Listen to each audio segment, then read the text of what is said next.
Agad nanumpa na magsasabi ng totoo at pawag katotohanan lamang. Hindi tulad po mga kababayan ni Piatos nang imbitahin ng Congress, ayaw manumpa. At very confident siya, mga kababayan na umarap sa ICI. Walang drama. Yan o, sabi ni Martin Romualdez, this is about facts and evidence, not political noise. I have always believed in transparency, in accountability, and that is why I am here today to do my part in ensuring that the truth comes out. Matatanda ang nagmula ang akusasyon sa dating security consultant ng Ako Bicol Party List na si Orly Gutesa. Itong si Gutesa po, hindi man daw security consultant ni Saldico, kundi ng pamilya. Ang security consultant talaga, mga kababayan na sinasabing pinaglingkuran niya ni nagpapagang mga balita at pagtalakay sa mga isyu ng lipungan. Pulsa, opinyon, banat at paglalantad sa katotohanan. Pulsa, what you see is what you get. You decide. Mga kababayan, si Dante Maravillas, Bicolano vlogger, broadcast journalist from Albay. So finally, as you know, dumalo sa ICI investigation po si dating Speaker Martin Romualdez. Agad nanumpa na magsasabi ng totoo at pawag katotohanan lamang. Hindi tulad po mga kababayan ni Piatos nang imbitahin ng Congress, ayaw manumpa. Si Martin Romualdez matik po, taas agad ng kamay at sinabi magsasabi siya ng totoo at pawang katotohanan lamang. Yan o. At very confident siya, mga kababayan na umarap sa ICI. Walang drama. Yan o, sabi ni Martin Romualdez, this is about facts and evidence, not political noise. Wala niyang political noise dito, kundi lahat lang mga facts, pawang katotohanan, base sa ebidensya.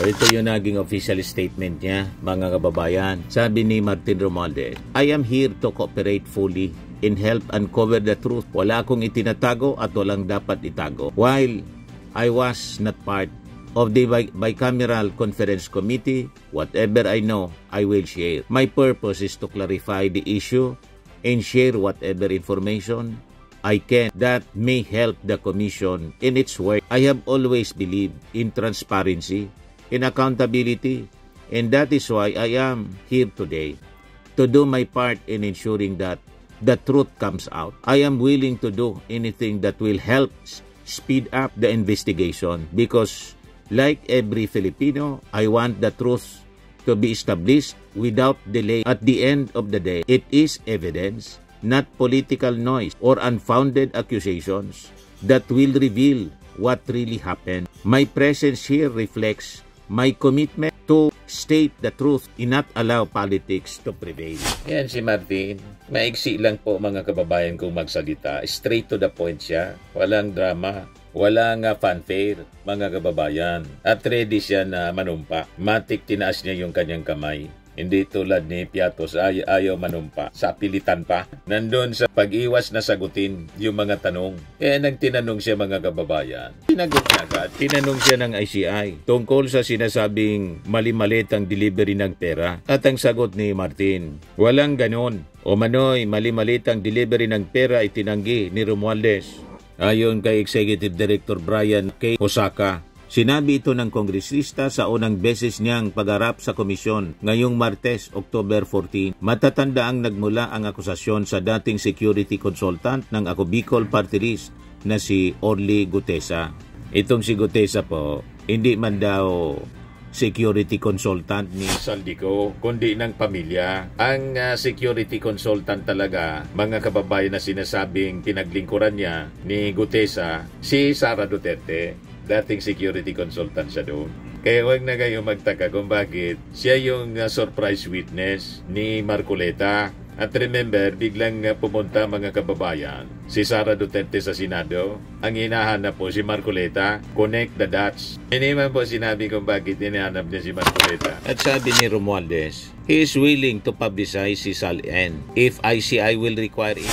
Diba? Makapagsabi ka ng ganyan kung may tinatago ka. Pag nirequire niya ako ng ICI, ipapublicize ko ang aking statement of assets, liabilities, and net worth. O ngayon, Kamusta naman si Piatos? Galit nga sila, mga kababayan, sa pag-appoint ng ating Pangulo kay Ombudsman Boying Rimulya. Ngayon pala, mga kababayan, nilift na yung restriction na inimpose ni Martires, dating Ombudsman. The Office of the Ombudsman lifts restriction on public access to the statements of assets, liabilities, and net worth or SALNs of government officials, effectively reversing the policy imposed by its former chief, Samuel Martires. Ombudsman Jesus Crispin Rimulya implemented the policy shift by releasing a memorandum lifting the access restrictions on SALNs, which was presented by Assistant Ombudsman Miko Clavano before the media during a press briefing on Tuesday afternoon.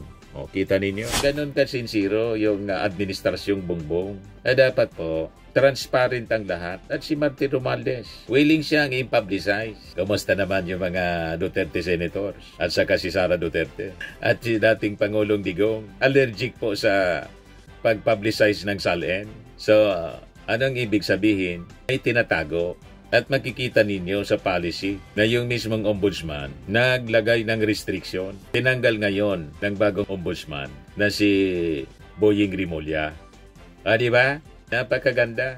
So sabi po mga kababayan ni Romualdez, after attending the ICI hearing where he was invited to discuss his familiarity and personal knowledge on insertions in the national budget in flood control projects. Nang tanungin siya kung willing siya na i-publicize ang kanyang SALN, sabi po ni Martin, I will do so at the insistence of the Commission. Yan na taong walang tinatago, walang kimi-kimi, walang kung ano-anong depensa, walang kung ano-anong palusot. Straightforward ang kanyang sagot. Confident na confident si Martin Romualdez kasi wala siyang tinatago, mga kababayan. Yung naging testimony natin. Unang-una, nagpapasalamat ako sa ICI. Pasalamat pa siya. That, I was invited to the ICI to share my personal knowledge on the budget process. And of course, any information about the insertions on the flood control. That is the basis of my invitation. I'm glad to have shared any and all personal knowledge and information to the ICI because I want to help the ICI in its investigation. We want to support the investigation, the fact-finding, to resolve the issues surrounding the concerns of the ICI. Nagpapasalamat ako talaga sa member ng ICI that I was finally given an opportunity to share my side of the story. So, kumbaga sa ngayon po, it's about facts and evidence and hindi lang political noise or speculations. Kaya the ICI commissioners were able to ask me many questions and I was able to answer it. And I feel very, very happy and I welcome this opportunity to share everything I know. So yung representative, ano po yung dapat yung well, the ICI will have resource persons invited here and we shall wait for the same. Sir, do you think he should come back to the country? Well, any and all resource persons who are invited here, we expect them to return. Sir, babalik po kayo sa commission? I'm ready to come back to the commission anytime I'm invited so that if I can share more information, I will do so. Sir, Sir, yung meron lang po naman ang question natin. Sir, may release your SALN? I will do at the instance of the commission. So, Sir, yung speaker. Sir, nagkaroon po ba ng question na sir? I'm not invited. Sir, yun pong sinabi ng witness ni Senator Marcoleta, and would you like to comment yung AOE? Well, the witnesses that were presented are discredited already for having presented falsified documents in the form of the testimony, and their testimonies have already been denied by the... But do you confirm po that he was part of your security? He's not part of my security. Thank you very much. Thank you. O diba, nagpapasalamat pa siya. At tungkol kay Saldico po, may panawagan siya uli. Dati po itong panawagan noon pa. Dapat niya pakinggan, tumalima si Saldico sa summons ng ICI at bumalik na dito sa Pilipinas para magpaliwanag. Any resource persons niya invited here, we expect them to return. Ngayon, kanina sa press briefing ni Yussi Castro, tinanong siya of the possibility kung si Martin Romualdez pwedeng gawing state witness na lang. Kasi siguro, tingin ng iba, itong si Martin Romualdez, siyempre bilang dating speaker, may mga nalalaman siya kung sino ang dapat na managot. Sino niya, Mr. Maravillas, ang pwedeng managot? Yung member ng BICAM, yung may pirma. Si Martin hindi man pala member ng BICAM. Pero yung accuser niya, member ng BICAM at may pirma. Yan kasi, siguro, yun ang strategy mga kababayan. Inunahan na si Martin Romualdez. Ayon, biglang nag-backfire sa kanya. Siya pala yung may pirma doon. Si Chisi Escudero. Ito yung sabi dito sa balita. Ang Department of Justice umano ang magdidesisyon kung kwalipikado bang maging state witness si late Representative Martin Romualdez sa investigasyon ng flood control issue ayon sa palasyo. Depende po sa kanyang magiging salaysay at kung ano po ang kanyang mailalahad at depende na rin po sa Department of Justice kung siya pa ay maituturing na state witness. At ito naman po ay irerekomenda sa korte, sabi po ni Yussi Castro. Yan na niya, Mr. Maravillas, masasabi mo doon sa pagtanggi pag-deny ni Martin Romualdez na tumanggap siya ng mali-malitang pera. Kailangan lumabas po si Gutesa. Kailangan niyang ma-cross-examine po ng DOJ. Paano niya nasabi na tumanggap si Martin Romualdez doon sa bahay na yung bahay pala noon ni Martin Romualdez under renovation? Wala man siya doon. Nung panahon na ikinikwento ni Gutesa na nag-deliver sila, under renovation, under construction. Kumbaga, may mga taong nandoon, mga mason, karpintero mason, yung kontraktor, kung sino yung kontraktor doon. So malabo po, mga kababayan, yung kwento na si Martin tumanggap ng mali-malitang pera. Kaya walang gatol-gatol yung naging sagot niya, no? Straightforward yung sagot ni Martin Romualdez. Walang ganon na nangyari na tumanggap siya ng mali-malitang pera tulad ng kwento ni Gutesa. Sabi ni Martin Romualdez, discredited na niya yung testimony niya. Unang-una, yung notaryo, fake. Kung fake yung notaryo, malamang pati yung laman ng affidavit, fake. Mas familiar pa si Marcoleta kaysa kay Gutesa mismo na nag-execute ng affidavit. Saan ka pulutin yan, mga kababayan? Ito pa niya, para nalampasan, basahin mo lang.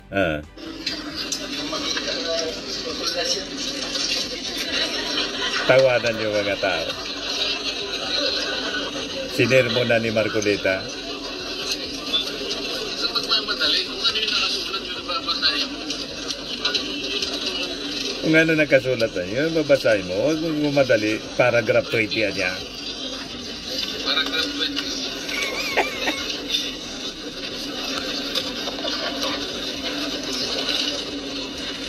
Kaya tawanan yung mga tao doon. Mas familiar pa si Marcoleta kaysa sa nag-execute ng affidavit. And later on, na-booking, peke yung notaryo. Pero siyempre, yung mga DDS, hindi maniniwala kasi pinaniniwalaan nila yung propaganda ng puon nila. Kasi nila, dikdikin si Martin Romualdez. Kasi insecure sila kay Martin Romualdez sa 2028 election. Na si Martin nga, hindi man po nagsasabi kung ano ang plano niya. Ang tagal pa eh. So anytime si Martin, mga kababayan, ready daw siya, bumalik sa ICI, once halimbawa, inimbita siya.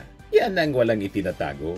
Tama pa? Pag wala kang itinatago, hindi ka magtatago. Hindi ka iiwas sa investigasyon. Pag wala kang tinatago, kaya mong harapin. Yan si Martin Romualdez. Naman po, Firmax Firming and Lifting Cream, pinapahid po sa mga pulses in affected area. Mainam po sa paninigas ng mga kaso-kasuan.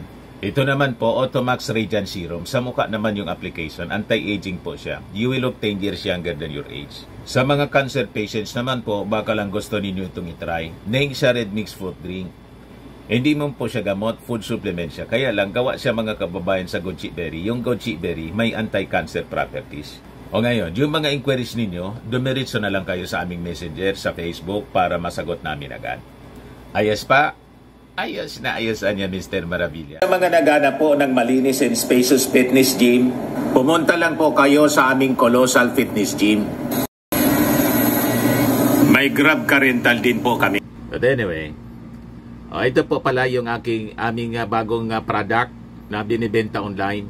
I am worldwide amazing pure organic barley powdered drink mix from Australia.